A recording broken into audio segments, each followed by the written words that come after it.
Buenas tardes a todos. Hoy, 30 de marzo, se conmemora el Día Internacional del Trastorno Bipolar, justamente porque es la fecha del nacimiento de Vincent Van Gogh, quien fue diagnosticado póstumamente por posiblemente presentar este trastorno. La visión de este día es poner visibles justamente esta problemática y evitar la estigmatización que los pacientes que presentan este trastorno tienen.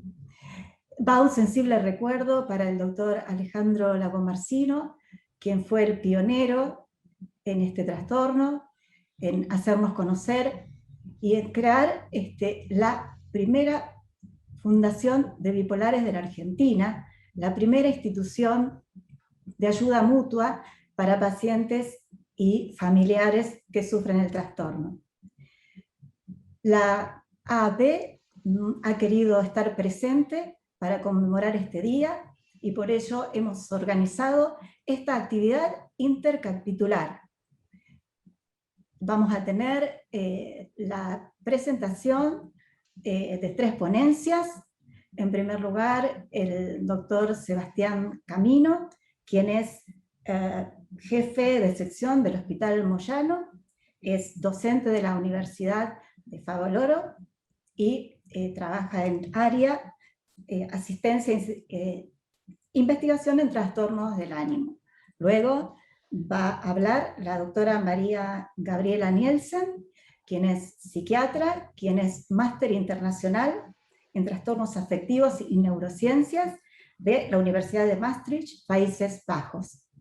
Y en último lugar va a presentar el doctor Fabricio D'Alessandro, quien es psiquiatra en formación y es becario de la carrera universitaria de Psiquiatría Adultos de la Facultad de Medicina. Vamos a hacer en forma sucesiva las 3 ponencias y luego vamos a dejar un espacio para las preguntas. Las preguntas las pueden ir escribiendo en el chat, así después las van contestando los expositores. Quiero aclarar también que esta actividad es intercapitular, como les dije antes, estando presentes los capítulos de trastornos del ánimo y suicidio, representado por el doctor Camino, el capítulo de psiquiatras jóvenes, representado por Fabricio D'Alessandro, y el capítulo de neuropsicofarmacología, representado por la doctora Gabriela Nielsen. Bueno, los dejo en compañía del primer expositor.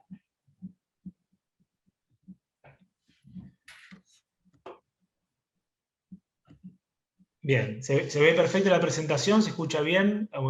Listo, ahí la veo a Cristian que me dice que sí, esperen que minimizo la pantalla como para poder no ver las figuras. Bueno, ante todo, buenas noches, gracias por la invitación para poder participar en este día, el Día Mundial del Trastorno Bipolar, en conmemoración de la muerte de natalicio de Vincent Van Gogh.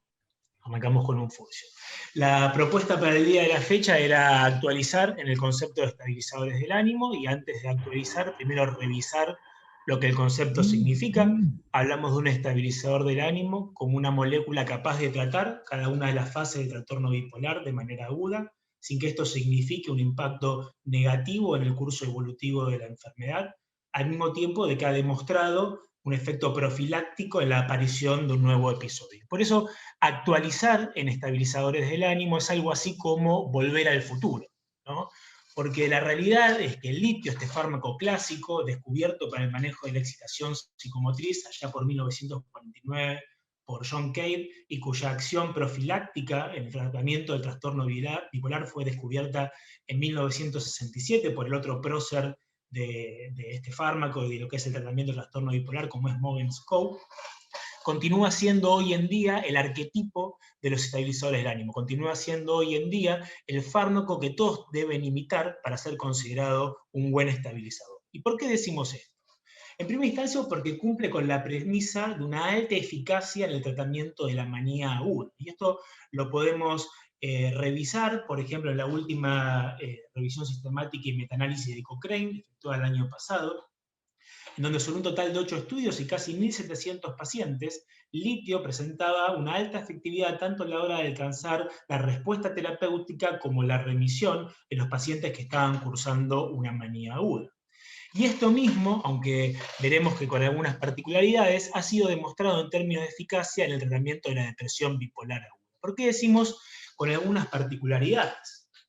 Porque la mayoría de los estudios son esponsoriados por la industria y sabemos que el litio hace muchos años, digamos, que ha perdido la patente, motivo por el cual no se están corriendo, ni se han corrido en el último tiempo, trials que vayan a buscar la eficacia del fármaco. De hecho, el único trial que se corrió, el Embolden 1, da cuenta de una eficacia limitada de la molécula en el manejo de la depresión bipolar aguda. Sin embargo, los propios investigadores reconocen como una limitación que la litemia plasmática alcanzada durante el tratamiento se encontraba en el margen inferior de lo terapéutico. Es por eso que la última guía CADMAT viene a reconciliar los datos de la evidencia disponible y da cuenta de otros ensayos, como así también de estudios efectuados en población real, como por ejemplo el STEP-BD, sobre los cuales sostienen la recomendación como primera línea de litio en función de su eficacia en el manejo de la depresión bipolar aguda.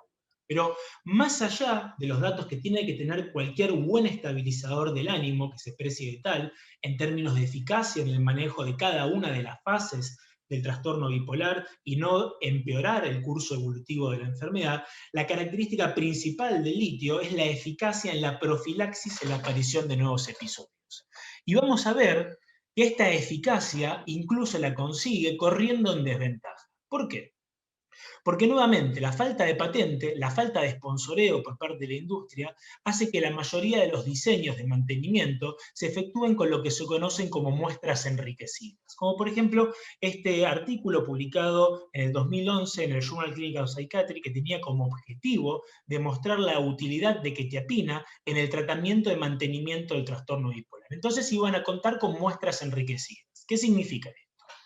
Que del total inicial de los pacientes incluidos en el estudio, casi 2.500, iban a tomar a nada más que el 50%, 1.236, y así iban a enriquecer la muestra. ¿Por qué la iban a enriquecer? Porque este subgrupo de pacientes, 1.236, que a continuación iban a iniciar el follow-up de mantenimiento, que iba a durar unas 104 semanas, en donde lo que se iba a evaluar era el tiempo que pasaba hasta que el paciente experimentaba una nueva recaída afectiva. Ese grupo enriquecido de pacientes había demostrado en forma inicial, en la primera parte de la investigación, una buena respuesta a quetiapina. Es decir, todos los pacientes incluidos en este diseño habían demostrado buena respuesta en alguna de las fases del trastorno bipolar en el manejo con quetiapina de manera aguda. ¿Y cómo iba a ser corrido el estudio? Esto pasa mucho con los trials de mantenimiento en trastorno bipolar. A un subgrupo de esos 1.236 que habían respondido inicialmente a quetiapina iban a continuar con el antipsicótico, otro subgrupo se lo iba a descontinuar y se les iba a dar litio, y a un tercer subgrupo se les iba a dar placebo. Lógicamente, el grupo que dejó quetiapina y empezó a tomar placebo empezó a recaer, ¿tá? En forma mucho más precoz que aquel que continuó quetiapina. Ahí un dato claro de que continuar con quetiapina es mucho mejor que discontinuar el fármaco. Bien, ahora veamos qué pasa en la comparación quetiapina con litio. Bien, a ese subgrupo de pacientes que habían respondido inicialmente a quetiapina se les sacó el fármaco y se les dio litio. E inicialmente hubo diferencias con quetiapina, pero estas diferencias no se sostuvieron al finalizar el follow-up. Conclusión: pese a arrancar la carrera en desventaja, litio no mostró diferencias y se mostró igual de efectivo que quetiapina a la hora de prevenir recaídas anímicas en el tratamiento de mantenimiento. Incluso cuando era un trabajo diseñado para mostrar y aprobar el uso de quetiapina en el mantenimiento en trastorno bipolar. Y no solo están enriquecidas las muestras, ¿bien? Hay toda una cuestión, digamos, de intereses, digamos, detrás de todos estos estudios. No nos olvidemos que el litio, aparte de ser altamente eficaz y el arquetipo en términos estabilizadores del ánimo, es considerablemente más económico. ¿Bien? Ahora, no nos quedemos con un estudio puntual, aprovechemos que modelos estadísticos como los metaanálisis o con los metaanálisis en red permiten la comparación entre diferentes estrategias terapéuticas.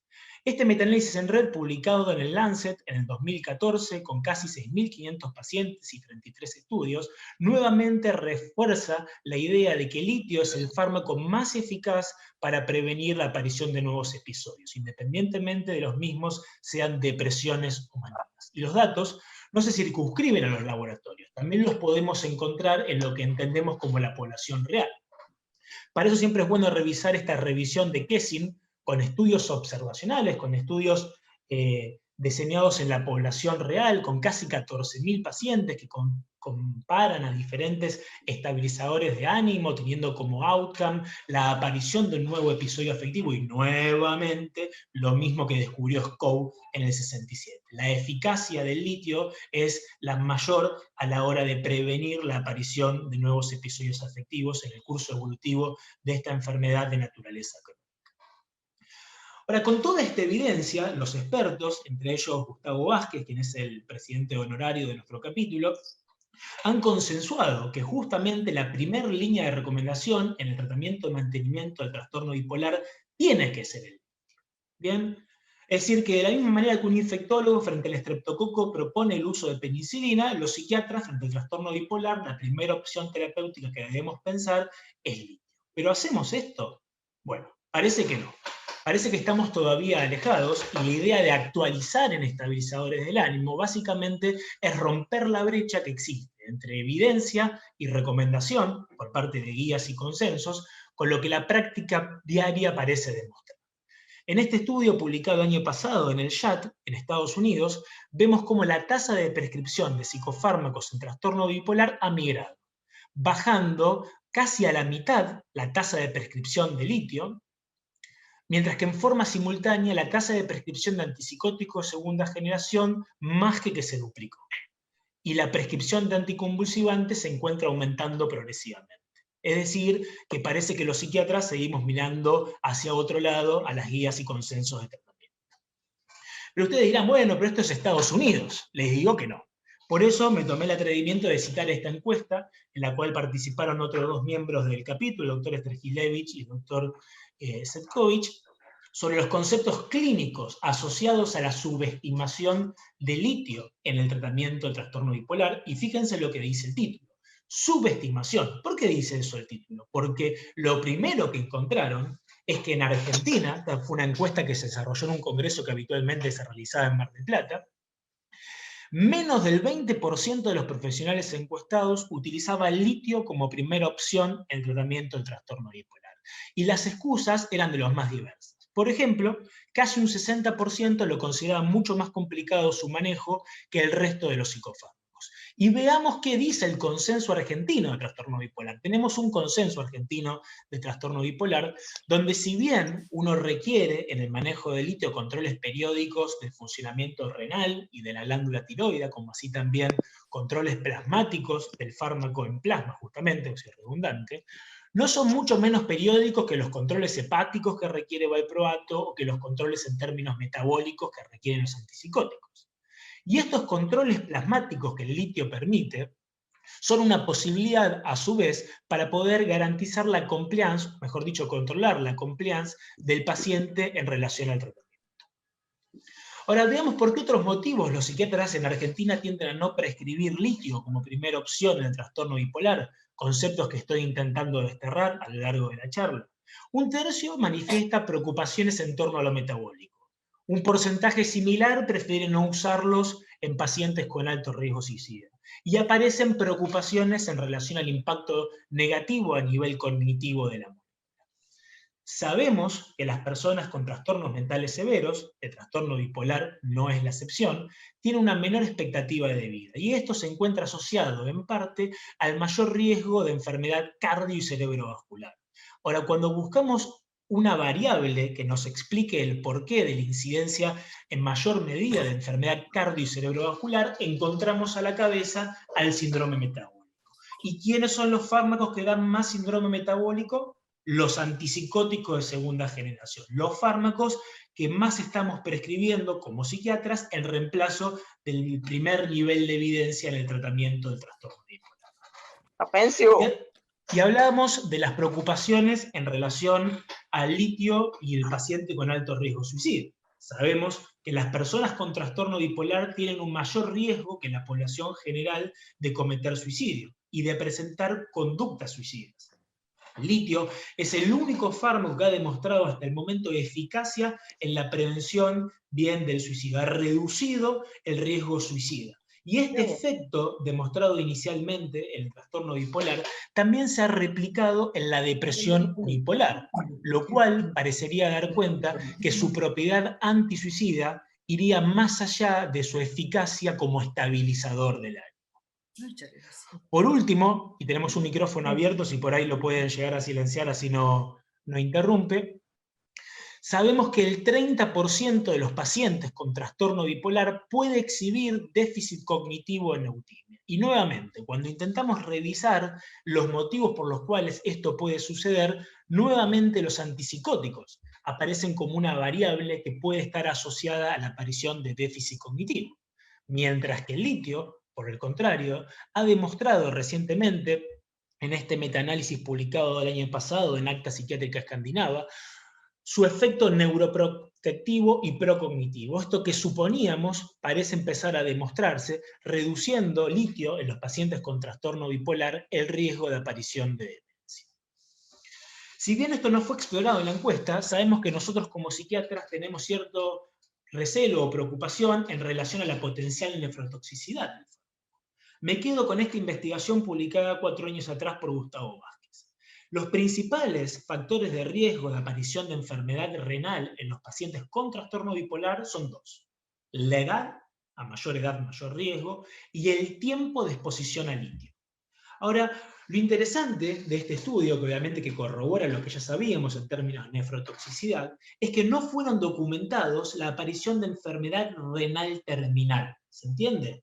¿Cuál es el argumento de esto? Probablemente a mayor nivel de control, cuanto más adecuados se efectúen los controles en términos de litemia, creatinina plasmática y tasa de filtrado glomerular, más precoces las intervenciones y menor es el riesgo de que ese paciente expuesto a litio evolucione finalmente a un estadio terminal de afección renal como podía suceder previamente. Por último, menos de la mitad de los psiquiatras encuestados, casi digo pacientes, reconoce al litio como un fármaco más seguro que valproato durante el embarazo. Esto es un error garrafal. El riesgo de tener trastorno bipolar es idéntico en hombres y mujeres, y la edad de comienzo del trastorno bipolar suele ser precoz. Por tanto, las mujeres en edad reproductiva no debiesen tomar valproato por el riesgo de malformaciones a nivel cerebrales. Y ustedes estarán pensando, sí, todo muy lindo, pero el litio puede generar malformaciones cardíacas, las anomalías de Epstein a la cabeza. Eso es una realidad.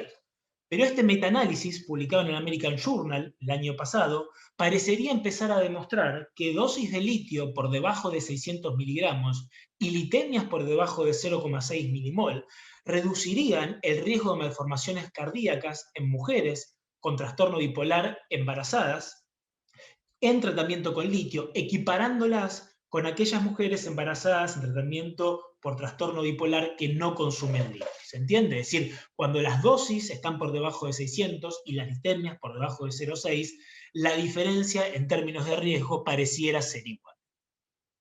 Como conclusión, y para no abusar de su atención, y agradecerle nuevamente a todos mis compañeros del capítulo que contribuyeron con esta disertación, sabemos que el litio sigue siendo y es el gold standard en el tratamiento del trastorno bipolar, pues por su eficacia en tratamiento agudo de manía y depresión y por su acción profiláctica. Tiene como asteriscos o apostillas o datos complementarios su eficacia antisuicida, su efecto procognitivo, su mejor perfil metabólico y menor riesgo teratogénico, y tenemos que saber que su adecuado monitoreo lo torna un fármaco seguro y permite un mejor control de la compliance del paciente durante el mismo. ¿Tá? Así que bueno, espero haber sido claro, quizás fui un poco acelerado con algunos puntos, voy a estar agradecido de contestar cualquier pregunta que pueda surgir, así que bueno, le concedo nuevamente la palabra a Cristian cuando pueda dejar de compartir pantalla. Ahí está.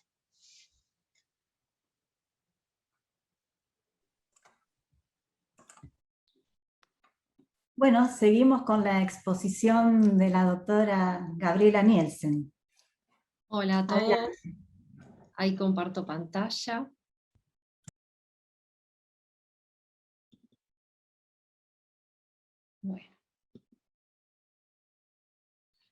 Bueno, yo les voy a hablar de la farmacogenómica en el trastorno bipolar y cuándo sería aplicable la farmacogenómica.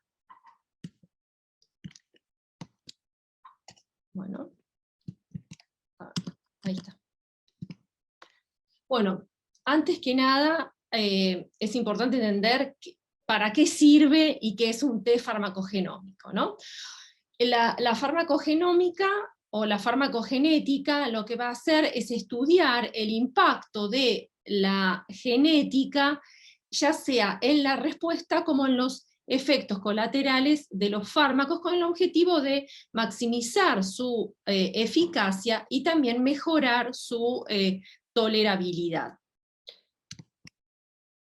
¿Cómo va a ser este análisis? Bueno, desde ya que lo que va a ir a identificar son variaciones en la secuencia del ADN. Estas variaciones que va a detectar son principalmente polimorfismos. Los polimorfismos son variaciones en la secuencia del ADN que suceden en al menos el 1% de la población. Y hay de distintos tipos. Existen variaciones de un solo nucleótido, que son los llamados SNPs, y que son los más utilizados en los test farmacogenómicos, pero también tenemos variaciones más largas que comprometen mayor número de bases, como por ejemplo las que podemos encontrar en las variaciones del HLA, ¿no? Del complejo mayor de histocompatibilidad, que ahora, después vamos a ver más adelante.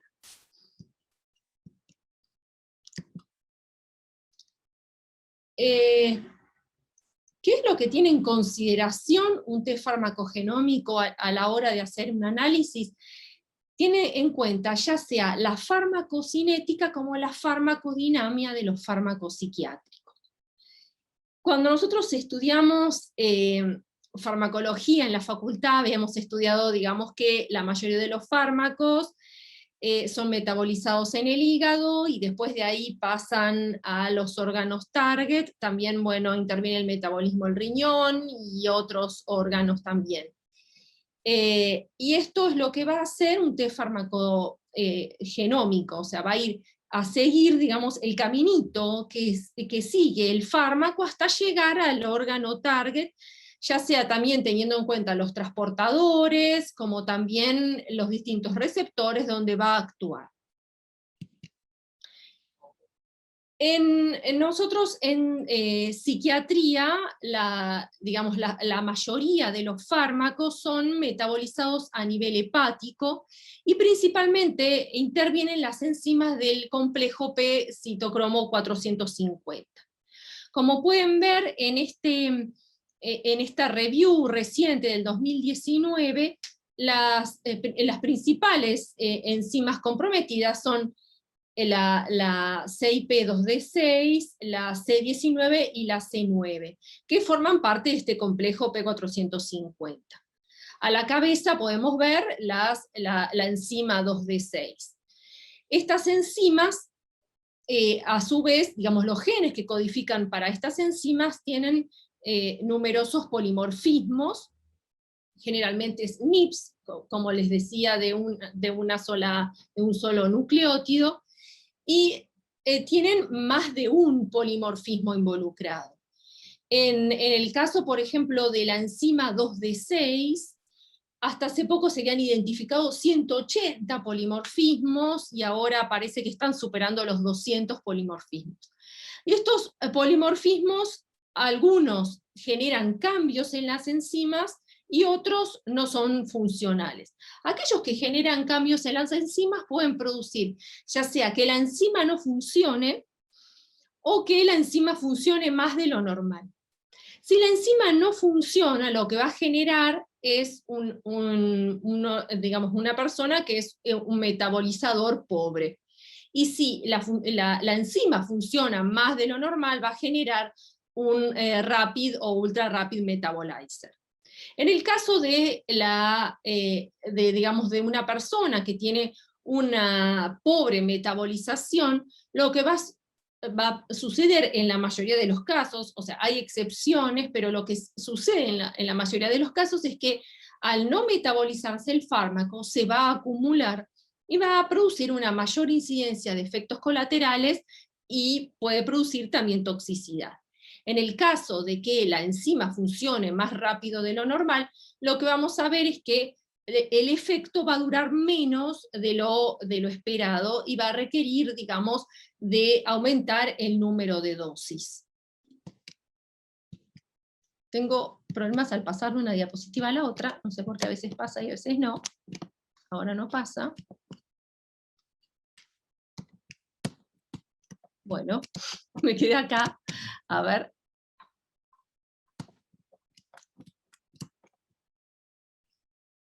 Un segundo, dejo de compartir un segundo y vuelvo a ver qué pasa.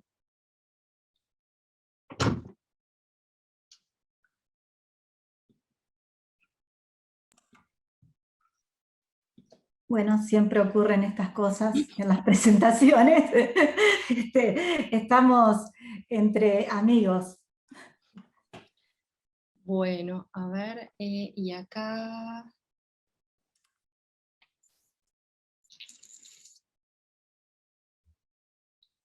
Bueno, las voy pasando así porque no sé qué es lo que pasa con el... no puedo pasarlas si las pongo en pantalla entera. Bueno, ¿qué sucede? A esto va a las preguntas de los test. Los test farmacogenómicos, ¿son todos iguales? Es una pregunta que muchas veces me hicieron a la hora de decir, ¿qué sucede si veo un paciente que tiene una mayor incidencia de efectos colaterales? ¿Le pido o no le pido? Me dijeron que los test farmacogenómicos no funcionan. ¿Qué sucede? Los test no son todos iguales, ¿sí? Los distintos test farmacogenómicos que se encuentran en el mercado dependen de los genes que fueron elegidos a la hora de ponerlos en el análisis, y a su vez también de los polimorfismos que eligieron. Vimos, por ejemplo, recién que la enzima 2D6 tiene 180 polimorfismos, muchas veces muchos de esos no se analizan los que se piensa que interfieren en la funcionalidad, ¿sí?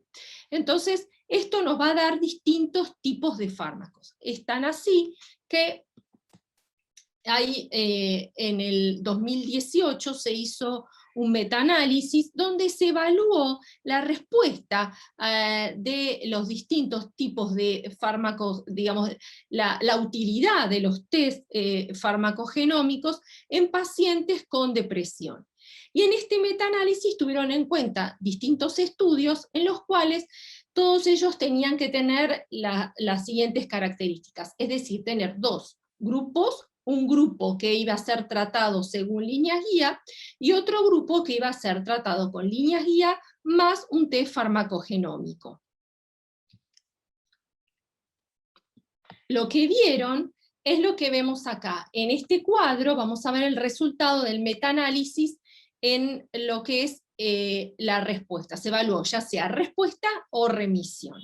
Si nosotros vemos acá la línea media indicaría que el uso del test farmacogenómico no tendría, digamos, sería lo mismo que no utilizarlo, sería lo mismo que guiarse por las líneas guía. Y vemos acá este test, donde realmente es significativo la diferencia que produce el uso del test farmacogenómico respecto de las líneas guía solamente, en este caso no, y en este caso sí. ¿Sí? Este y este difieren en el tamaño de la muestra. Como vemos acá, el tamaño de la muestra es inferior. Y después vemos lo que sucede acá en la remisión. En la remisión se evaluaron, tuvieron en cuenta mayor cantidad de test, porque algunos test no habían evaluado respuesta, evaluaron directamente remisión. Y acá vemos lo mismo, digamos, este primer test que en respuesta parecía realmente significativo, bueno, no es tanto, si bien la respuesta es positiva, ven que un poquitito toca la línea media, este sigue mal como al principio, y vemos otros test que realmente fueron significativos, digamos, es significativo el uso para mejorar la remisión en el tratamiento para la depresión. ¿Y qué sucede en el trastorno bipolar? Bueno, en el trastorno bipolar nosotros nos suele pasar que podemos estar frente a pacientes en los cuales tenemos dificultades en la respuesta, que no se obtiene respuesta según las estadísticas. Al igual que en la depresión, 1/3 de los pacientes no responde al primer estabilizante del humor, al tratamiento, y por otra parte también tenemos incidencias de efectos colaterales indeseables, y otra característica también que tenemos en el trastorno bipolar, los psiquiatras, es el miedo al switch a la manía, ¿no? Especialmente si en un paciente que está con síntomas depresivos. ¿Qué es lo que sucede con el switch a la manía? Bueno, se identificó que distintos polimorfismos del gen 2A, del receptor 2A de la serotonina, producirían un aumento de la sensibilidad del receptor hacia la serotonina, y eso activaría la vía glutaminérgica, generando manía o hipomanía en los pacientes. Por otra parte, si nosotros vamos a tener en cuenta la farmacocinética, digamos, los genes involucrados en la farmacocinética de los estabilizantes del humor, bueno, como vemos, en algunos fármacos son metabolizados por las citocromos P450, como por ejemplo el ácido valproico, y vamos a ver que alteraciones en la 6P1A1, en la 12-9, pueden interferir en su respuesta. Desde ya la 2D6, como dijimos, pasa todo por la 2D6, entonces muchos fármacos van a estar comprometidos. Acá hay estabilizantes como también antidepresivos, y van a alterar pueden alterar la respuesta al fármaco, o una mayor incidencia de efectos colaterales. Como sabemos, el grupo de estabilizantes del humor es una mezcla de fármacos de distintas características y distintos orígenes, no todos pasan por el hígado. Tenemos por ejemplo el litio, donde su farmacocinética puede estar comprometida si hay un compromiso de la epóxido hidrolasa 2, y en el caso de la lamotrigina o también el ácido valproico, también son metabolizados por las enzimas glucuronidasas del hígado. ¿Qué es lo que sucede en la farmacodinamia de los estabilizadores? Bueno, justamente como los estabilizadores, como dijimos, es un conjunto de fármacos que actúan por vías metabólicas muy diferentes. Para razonar sobre la farmacodinamia tenemos que pensar de cómo el fármaco actúa en el órgano target. Todos actúan por forma diferente, y necesitaría más o menos una charla entera para poder hablar de la farmacodinamia de los estabilizadores del humor. Por eso puse algunos ejemplos de distintas enzimas que estarían comprometidas en el metabolismo, pero hay muchísimas, ¿sí?, para tener en cuenta como genes en la farmacodinamia. ¿Qué sucede con los efectos adversos? Bueno, muchos estabilizantes tienen efectos adversos que pueden llegar a comprometer la vida de las personas, como por ejemplo las reacciones adversas cutáneas en carbamazepina, en lamotrigina, en ácido valproico y topiramato, y se vio que estarían relacionados con variaciones en las secuencias del complejo mayor de histocompatibilidad, serían los HLA, A y B sobre todo, que estarían comprometidos en el desarrollo de estas reacciones adversas cutáneas. Y que las distintas variaciones van a ser diferentes según el lugar de proveniencia de las personas. Las variaciones no son las mismas en las personas asiáticas que en las personas de origen europeo. Por otra parte también, la ADN polimerasa, la subunidad catalítica gamma, está involucrada en lo que es la hepatotoxicidad por ácido valproico, y después tuve en cuenta, digamos, el aumento de peso, que es uno de los efectos adversos más comunes, sobre todo los antipsicóticos atípicos, y les puse algunos ejemplos como el adrenoreceptor alfa, hay también polimorfismos del BDNF y también del receptor 2 de la dopamina. Existen muchos más efectos adversos, sabemos que suceden en estos tipos de fármacos, bueno, pero tuve en cuenta quizás los más significativos.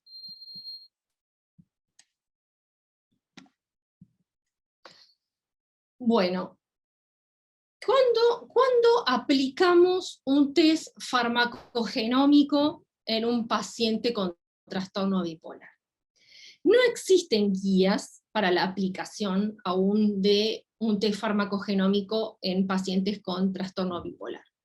Sí, por ejemplo, la FDA en los prospectos, ya sea de, por ejemplo, carbamazepina, la motrigina o ácido valproico, indica que se hagan test farmacogenómicos previos a la asunción del fármaco, sobre todo por los efectos colaterales graves que producen. Y, por ejemplo, en Estados Unidos, la cobertura médica tipo Medicare les cubre el 100% de reintegro del test farmacogenómico. Acá todavía esto no sucede, pero sí nosotros vemos en la práctica clínica pacientes que presentan dificultades en la respuesta, que se cambia de estabilizador, la persona no responde, o que tiene una mayor incidencia de efectos colaterales, o signos de toxicidad aún en dosis bajas. Tener en cuenta también los antecedentes familiares de respuesta farmacológica y de toxicidad con fármacos a la hora de también tener en cuenta para la prescripción o para pensar también en pedir un test farmacogenómico.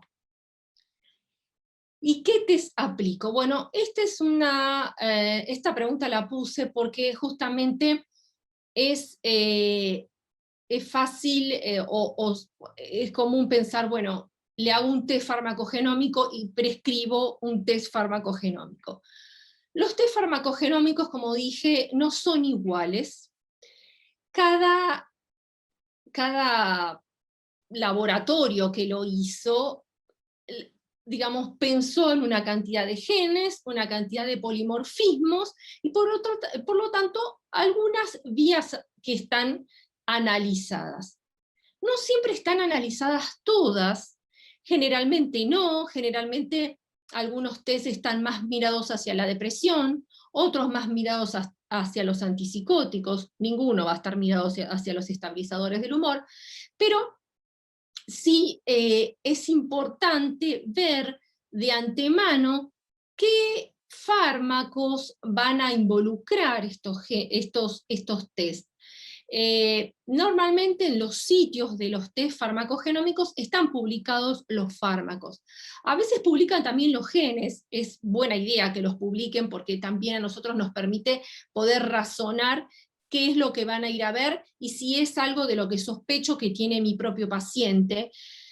Los polimorfismos difícilmente estén publicados porque sería la salsa secreta de cada uno de los test farmacogenómicos, pero sí ver de antemano qué es lo que cuál es la lista de fármacos. A veces listan los fármacos y uno en la lista de fármacos va a ver que por ahí son casi todos antidepresivos, y yo tengo un paciente con trastorno bipolar, entonces mucho no me interesaría, entonces buscar otros de otra marca que sí tenga los fármacos que a mí me gustaría ver o switchar en caso de que de no respuesta. Bueno, muchas gracias. Acá termina mi presentación. Gracias por escucharme.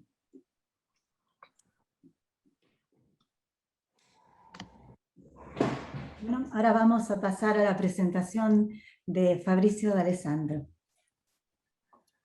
Bueno, buenas noches. A ver si ahora comparto pantalla. No sé si se alcanza a ver bien ahí.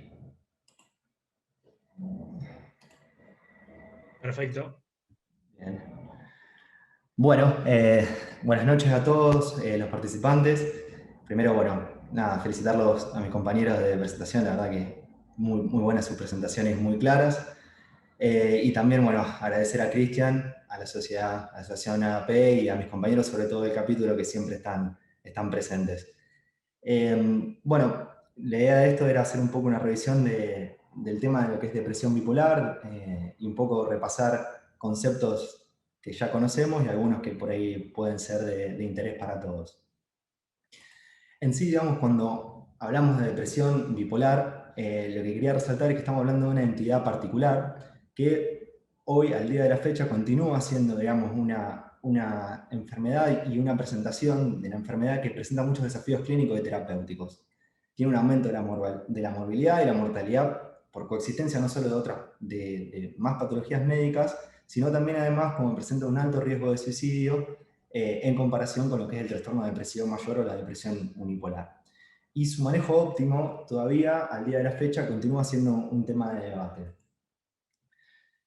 Hay que tener en cuenta que los estados depresivos, distímicos y mixtos representan la mayor carga de la enfermedad del trastorno bipolar, siendo de toda la patología las fases donde más va a pasar tiempo el paciente, ¿no? O va a tener episodios, y siempre presenta una dificultad como presentación inicial, al ser la presentación más frecuente con depresión unipolar, por lo cual, digamos, hay una grandes errores, digamos, en lo que es el diagnóstico de una depresión unipolar cuando es el primer episodio.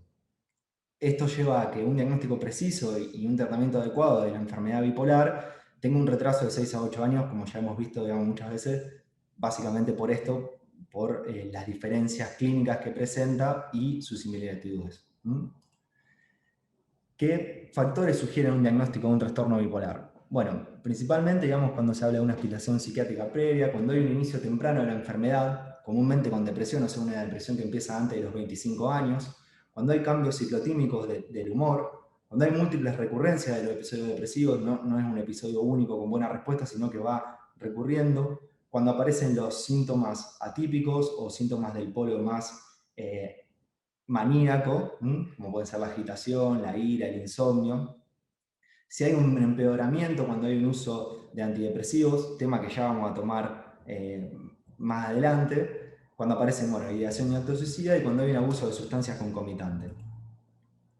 En lo que es la evidencia, digamos, del tratamiento de la depresión bipolar, sobre todo de los periodos agudos, digamos, hay pocos tratamientos que han sido consistentemente eficaces, digamos, y que han podido ser, digamos, utilizados y reproducidos en varios estudios. Sobre todo, digamos, hay poca evidencia en lo que es mantenimiento a largo plazo y la prevención de recurrencia. Y la carencia de un tratamiento eficaz lo que lleva es a una mayor combinación de fármacos, con lo que sabemos, digamos, lo que trae aparejado una mayor cantidad de efectos adversos y otros tratamientos que se le suman. Digamos, lo tomo, digamos, que es una revisión de la cantidad de estudios controlados con placebo que hay para depresión bipolar aguda, y si nos ponemos a ver, digamos, fijémonos que no hay tantos, ¿no?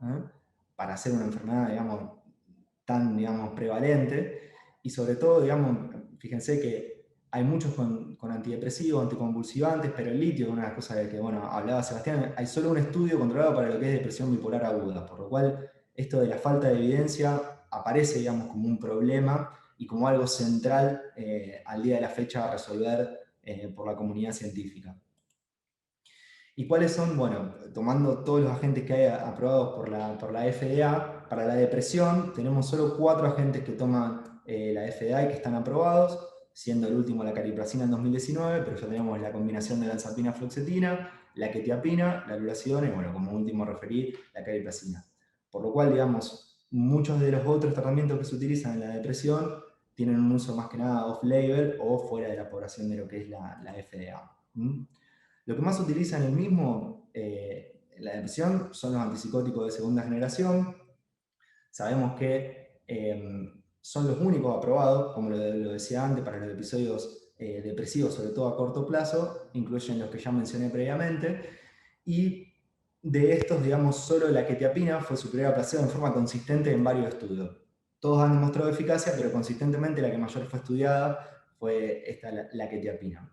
La principal desventaja que tienen este grupo farmacológico son los efectos adversos que tienen, que cada vez más tienden a limitar su uso por la aparición, digamos. Sobre todo a pensar, digamos, que en el paciente bipolar se trata de un paciente que va a tener que tomar a largo plazo estas medicaciones, ¿no?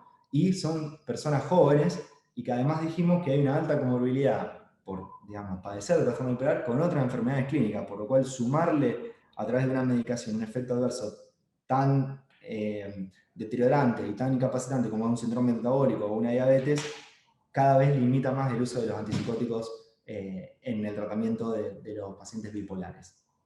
En lo que respecta a estabilizadores del ánimo, bueno, ya lo ha mencionado bastante Sebastián, pero no hay, digamos, un uso en lo que es la depresión bipolar aguda, digamos. Todo lo que hay de evidencia a través de los estabilizadores del ánimo es en relación a estudios extrapolados en el uso en la manía aguda o en el episodio hipomaníaco, que sí han demostrado eficacia y se extrapolan a lo que es la depresión.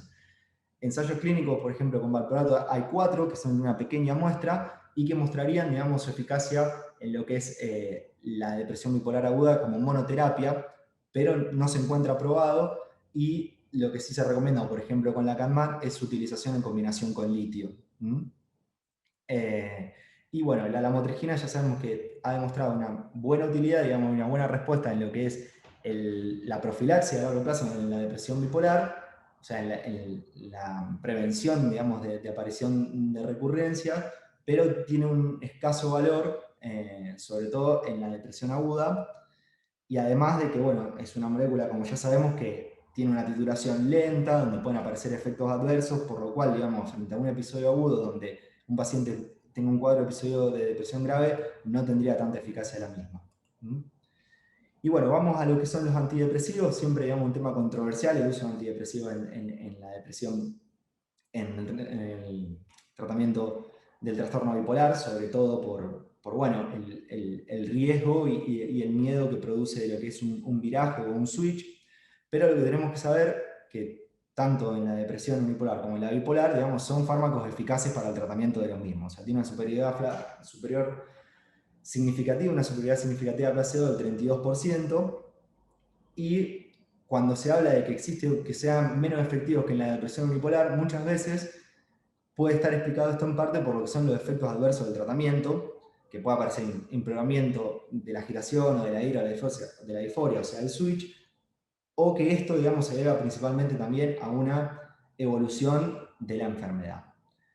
Pero bueno, evaluando un poco cuáles serían los candidatos, digamos, al uso de antidepresivo, siempre, digamos, pacientes buscar que tengan antecedentes de uso de los mismos, que tengan una buena tolerancia, que tengan una enfermedad menos grave y que no tengan un ciclado rápido de la misma, que tengan historia de pocos episodios depresivos y ausencia, digamos, de lo que son los cambios de depresión a manía o agitación. O sea, los episodios mixtos se trataría de evitar en los mismos.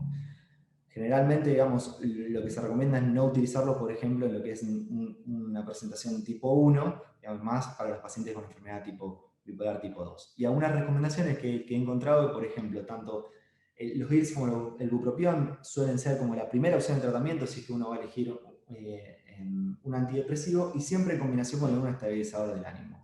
Se trata de evitar el uso de antidepresivos tricíclicos. Siempre, como decía antes, evitar el uso en pacientes con síntomas maníacos, eso está descartado. El uso de monoterapia no se recomienda, siempre ponderarlo cuando tenga un tratamiento estabilizador concomitante. Periodos cortos de tratamiento, suele usar por 3 meses. Acá, digamos, para aclarar, digamos, si se trata de una recurrencia, digamos, que ha tenido 3 o 4 más episodios depresivos, se podría plantear el uso, digamos, a largo plazo, siempre, digamos, con un monitoreo estrecho de lo que son la aparición de los síntomas hipomaníacos. Y dentro de los nuevos tratamientos, o de los otros tratamientos que aparecen farmacológicos, bueno, aparece con fuerza y cada vez más hay estudios sobre lo que son los antagonistas del receptor del NMDA-glutamato, tanto la ketamina como la esketamina, sobre todo porque tiene un mecanismo de acción innovador, distinto de lo que comúnmente venimos utilizando. Tienen un rápido efecto antidepresivo y tienen un potencial efecto antisuicida. Y por acá, digamos, esto es clave, sobre todo, digamos, bueno, en el episodio de depresión bipolar aguda, que tienen mayor riesgo de suicida, por lo cual el uso de estas moléculas cada vez, digamos, se va a empezar a ver más estudios y más aplicaciones de la misma, sobre todo para los episodios como para episodios graves y que tengan, digamos, riesgos suicidas.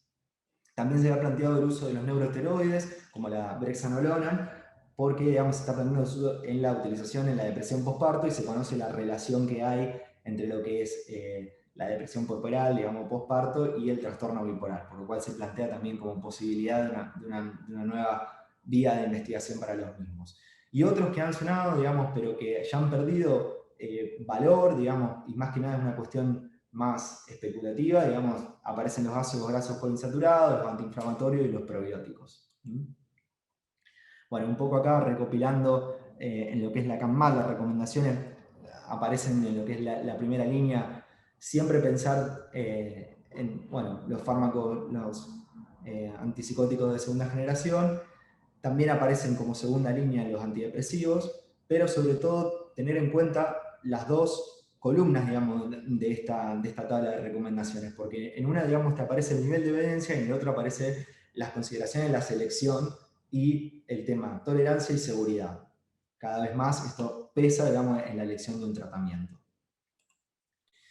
Bueno, y algunas recomendaciones cuando vamos a iniciar un tratamiento. Esto está sacado del consenso argentino que ya había mencionado Sebastián, que principalmente, digamos, son factores clínicos los que hay que tener en cuenta.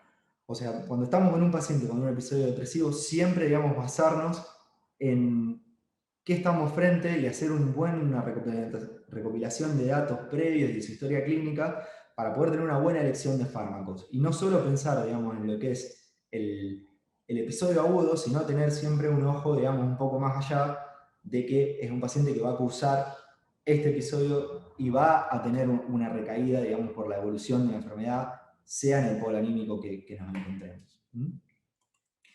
Y bueno, como conclusión y para cerrar, resaltar la importancia de la depresión bipolar como una entidad particular, diferente a lo que es el trastorno depresivo mayor. Esto es importante ya que hay que valorar, digamos, su singularidad para poder continuar estudiándola, para poder afinar un poco más la mira y continuar buscar tratamientos que nos sirvan efectivos para el episodio agudo y sobre todo para el mantenimiento.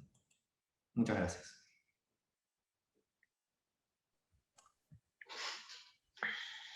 Bueno, excelente las 3 exposiciones que se han ajustado muy bien a los tiempos solicitados.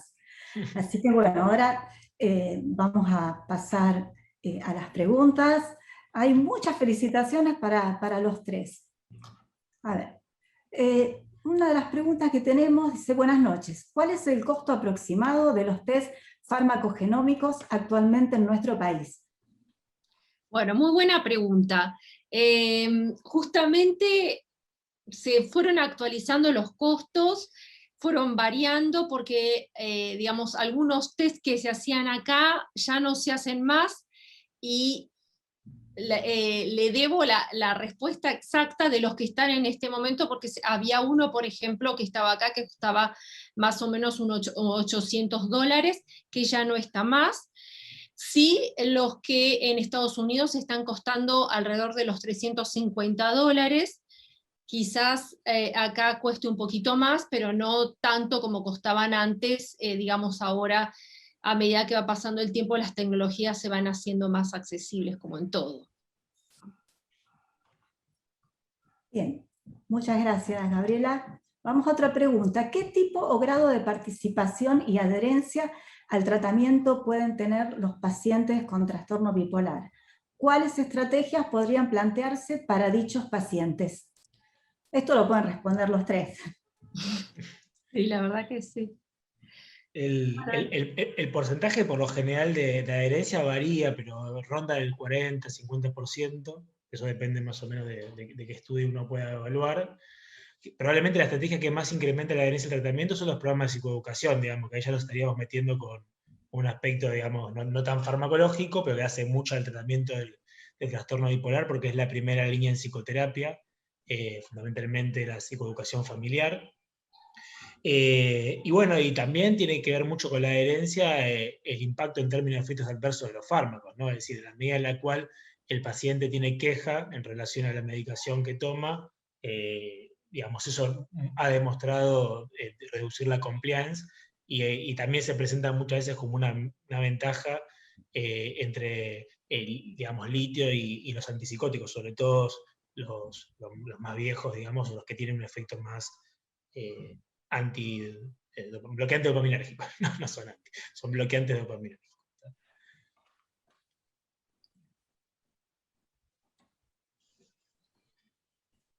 Bueno, acá hay otra pregunta interesante. Dice, ¿cómo se prescribe la queta o esketamina? ¿Está ya disponible en la farmacia? Bueno, te la dejo responder a vos, Cristian, que tenés un poco más de experiencia en esto, digamos. Bueno, la esketamina sí, ya, o sea, ya está aprobada por la FDA para depresión refractaria al tratamiento y para en las urgencias en riesgo, en pacientes depresivos con riesgo suicida. No se, o sea, tiene una modalidad de utilización muy estricta, digamos, a donde el paciente no tiene acceso a la compra de la medicación. O sea, la esketamina se debe administrar, digamos, en un lugar, en un lugar controlado, digamos, una institución que esté habilitada, digamos, y quien tiene la medicación es la institución, y debe ser administrada en una forma controlada. Está aprobada para depresión refractaria al tratamiento, como les dije antes. No hay estudios aún con trastornos bipolar. Un poco, bueno, esto es en base Ponlo en su... ¿Pueden cerrar los micrófonos? Ahí está. Gracias. En base a mi experiencia, digamos, como investigadora principal del estudio con esketamina, algo interesante, digamos, fue no evidencia de ninguna activación, digamos. No tuvimos pacientes que hayan presentado un swing maníaco. Si bien, digamos, era depresión refractaria al tratamiento, digamos, esto también es importante de ver, pero todavía no está aceptada para el trastorno bipolar, y considero que puede llegar a ser una buena posibilidad. Porque también, digamos, y a ver, Fabricio, vos podés hablar un poquito más de esto, digamos, las depresiones bipolares son las depresiones más refractarias. De manera que, bueno, ¿qué pensás vos, Fabri? No, sobre todo en lo que es ketamina y esketamina, creo que lo que se destacaba y que se ponderaba en los nuevos artículos, es decir, su rápido efecto, digamos, básicamente. Entonces, cuando tenemos pacientes donde están en un alto riesgo, digamos, y con episodios tan complicados como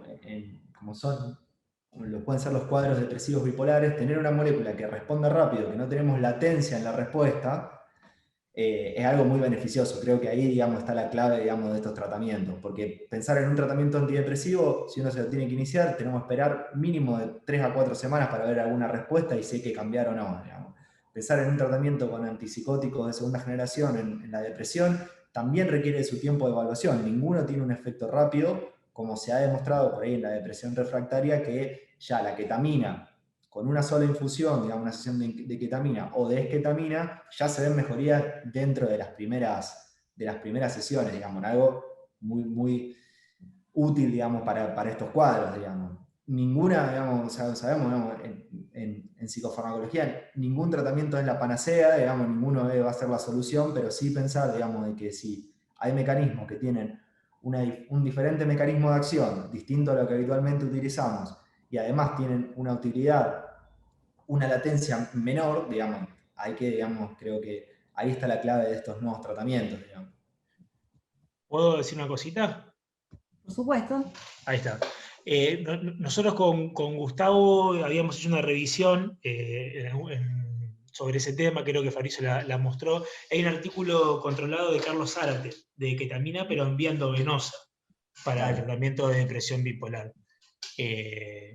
que hay una pregunta que habla sobre si es combinada. En ese trial es combinado, digamos, combinado con litio o divalproato de sodio.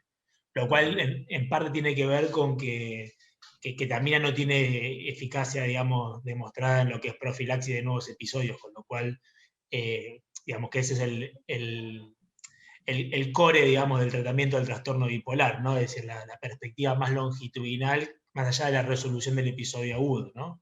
Si uno siempre tiene en cuenta eso para el manejo clínico, pero no deja de perder en perspectiva el impacto que puede tener la molécula, ¿no? A largo plazo. ¿Existe algún test farmacogenómico para predecir el aumento de peso por estos fármacos? Interesante esta pregunta. Sí, bueno, sí, justamente es lo que yo decía, o sea, no, el test hecho para eso actualmente no está, podría ser alguna buena idea de alguien que hace test farmacogenómicos. Sí, muchos, hay test que evalúan justamente los genes que están involucrados en el aumento de peso. Digamos, están identificados los distintos polimorfismos que generan el aumento de peso en los distintos fármacos. Por eso, digamos, nada, hay que ir y ver justamente qué es lo que ofrece ese test farmacogenómico y qué genes está analizando, ¿no? Porque a veces solamente hay algunos que, por ejemplo, por ahí dan la lista de los fármacos que van a analizar, ponen antipsicóticos atípicos, pero por ahí analizan solamente la farmacocinética, ¿no? Y los genes que estarían comprometidos están más ligados a la farmacodinamia.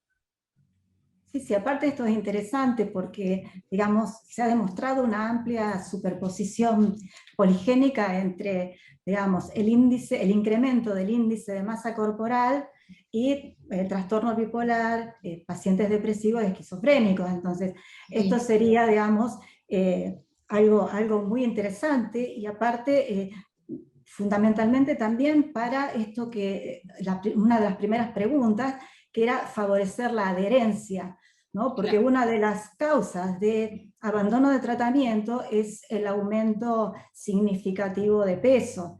Y aparte, Sí. bueno, sabemos que estos pacientes tienen más riesgo a sufrir comorbilidades médicas, y entonces, bueno, me parece que esto puede ser una muy buena posibilidad. Tal cual, aparte son fármacos que se utilizan por mucho tiempo, ¿no? Entonces...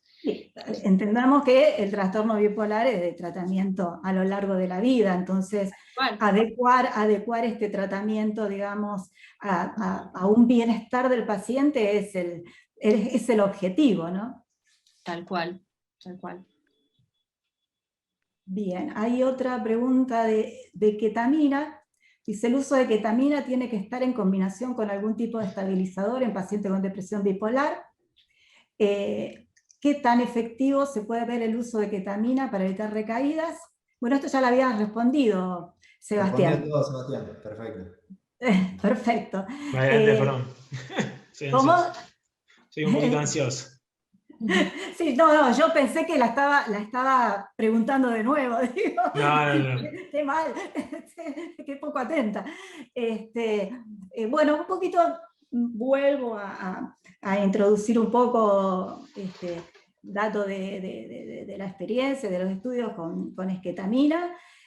Nosotros llevamos ya casi 4 años de seguimiento de pacientes con esketamina, y realmente no hemos tenido recaídas.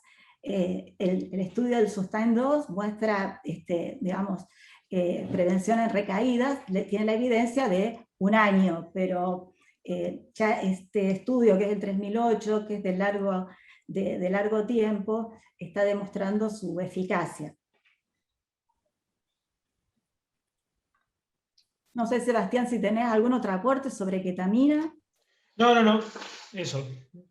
No, lo que dije. Eso es suficiente. Salvo que haya alguna pregunta puntual, ¿no? Pero... Ante un resultado de glicemia por debajo de los valores terapéuticos, ¿qué debemos pensar? Bien, eso es una situación muy común en la práctica en realidad. Bueno, lo primero que hay que asegurar es, bueno, volver a charlar con el paciente sobre la adherencia al tratamiento, ¿no? En última instancia, la litemia nos permite conocer qué nivel de compliance tiene el paciente con el tratamiento en sí mismo. Después, uno lo que tiene que a veces pensar es cuánto tiempo pasó entre que el paciente se hizo la litemia y hizo la última toma del fármaco. Nosotros solemos darle un instructivo a los pacientes para que dejen pasar 12 horas entre la última toma y la extracción sanguínea. Después, obviamente, que pueden suceder otras variables, como por ejemplo hasta incluso un cambio de laboratorio, ¿no? Muchas veces encontramos diferencias de resultados entre distintos lugares, pero siempre recomendamos al paciente que se haga la litemia en el mismo efector. Y si todo eso está descartado, también la vida hace que muchos pacientes empiecen a eliminar el fármaco más rápidamente y uno tenga que hacer ajustes en las dosis. También eso es una situación posible. Por lo general, la mayoría de los fármacos, uno está atento y conoce, son los que incrementan la litemia, no tanto los que la pueden disminuir, pero bueno, todas estas son las variables que uno tiene que ir considerando, y lo primero que uno suele hacer es, tras descartar en la charla con el paciente que eso no fue el problema, la falta de adherencia, repetir el estudio, ¿sabes? Y asegurarnos eso antes de tomar una medida terapéutica. Bueno, acá hay otra pregunta para Sebastián. ¿Es recomendado usar el litio con otros estabilizadores del ánimo? ¿Y por cuánto tiempo? Bien, la pregunta de por cuánto tiempo va a ser la pregunta difícil de responder. Sí que la propia guía CADMAT, digamos, y también el Consejo Argentino de Trastornos Bipolares, habilita la combinación de estabilizadores. Yo creo que el punto es un poco más complejo, que es qué es un estabilizador del ánimo. Es decir, un estabilizador del ánimo probablemente sea el litio, ¿tá? Pero las otras moléculas aprobadas en mantenimiento pueden combinarse con el litio, ya sea la motrigina, ácido valproico, la propia quetiapina. Pero sí, claro que se pueden combinar, y la monoterapia tiene que ser el objetivo, pero no siempre es la realidad. Son pocos los pacientes que tenemos en manejo de mantenimiento con un único fármaco. Suele ser más la excepción que la regla, aunque siempre es el ideal de todo tratamiento.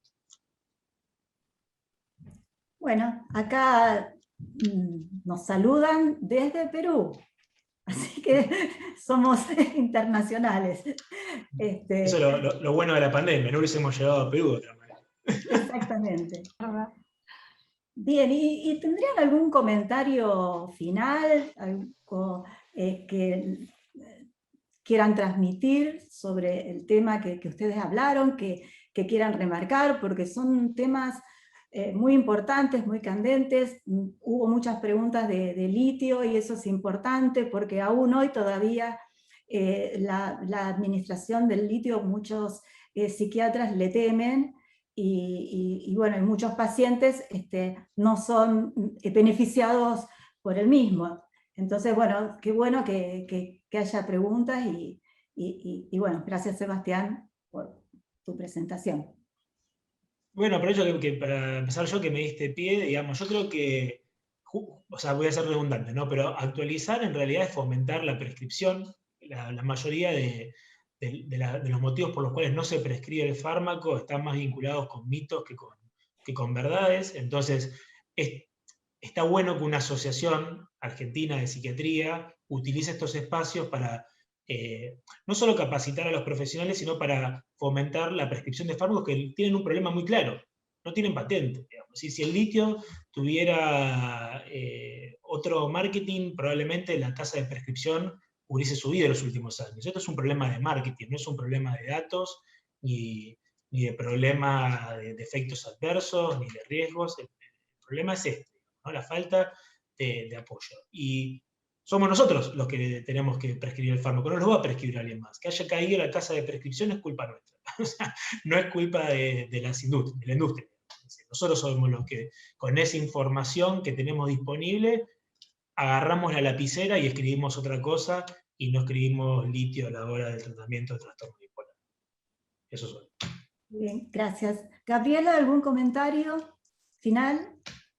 Bueno, más que nada ligado al tema de los test, de tener en cuenta que no son todos iguales y que no sirven todos para todos los pacientes, así como a la hora de hacer, digamos, de indicar, por ejemplo, un estudio de una resonancia magnética, nosotros no le vamos a hacer la misma resonancia, pedir el mismo estudio para todos los pacientes. Lo mismo sucede con los test farmacogenómicos. Es importante ver cuáles son los que están en el mercado y cuáles de esos van a abarcar el área de mi interés en función del paciente que yo tengo. Muchas gracias. Fabricio, ¿algún comentario final? Bueno, un poco en esta revisión, digamos, lo que más vemos es que aún hoy sigue habiendo dificultad en lo que es el diagnóstico, fundamentalmente, digamos, y ese es una responsabilidad nuestra sobre todo, digamos, poder hacer un buen diagnóstico cae sobre el profesional que está. Después puede haber muchas investigaciones, puede haber nuevas moléculas, nuevos fármacos, pero la clave, digamos, está en poder realizar un diagnóstico adecuado, y eso es solo con tiempo, experiencia, y sobre todo en pensar en esta patología, pensar que un cuadro depresivo puede, digamos, ser, digamos, una depresión bipolar, y no apurarse a indicar algo sin pensar que podemos estar frente a otra cosa, digamos, sino que estar seguro de lo que estamos haciendo. Y ahí creo que cada vez, digamos, aunque haya más investigación, más tecnología, lo que hay que afinar la punta y pensarlo más recae sobre los profesionales que están adelante de los pacientes. Muy bien. Bueno, hay unas preguntitas más. El TEC en la manía, que nos cede a los fármacos, ¿siguen utilizando o ya no? No que, no que esté, digamos, demostrado de utilidad, digamos. Sí se utiliza, digamos, en lo que es la depresión refractaria y está dentro de las recomendaciones de la CANMAT como tercera línea el uso del TEC para la depresión bipolar. Muy bien. Y acá hay una reflexión que los que estamos en los hospitales nos encontramos a diario, ¿no? Dice, las dificultades también están al menos en algunos de los hospitales públicos que no tenemos para medir la glicemia en el laboratorio. Bueno, dos cosas al respecto, ¿no? También a veces, digamos, uno también tiene que presionar en ese sentido, ¿no? Es decir, yo también trabajo en un hospital público y sé de las dificultades que hay en ese sentido, pero nada, ese tipo de estudios son fundamentales, ¿no? Si hay un servicio de psiquiatría, debería haber un dosaje, digamos, como que no haya antibiogramas en un servicio de infectología, digamos, algo bastante parecido. Y bueno, digamos, no fue el principal motivo de falta de prescripción. Recordemos los argumentos que manifestábamos antes. Es una opción válida, o sea, pero no estamos hablando del psiquiatra que vive arriba de la montaña, ¿está? Es decir, estamos hablando de lo que sucede en las ciudades, donde hay disponibilidad del estudio. Bueno, muchas gracias a todos los participantes. Hemos tenido una audiencia numerosísima. Así que gracias Sebastián, gracias Gabriela y gracias Fabricio. Nos encontramos en la próxima reunión. Muchas gracias. Muchas gracias de vuelta. Gracias. Hasta Chao, luego.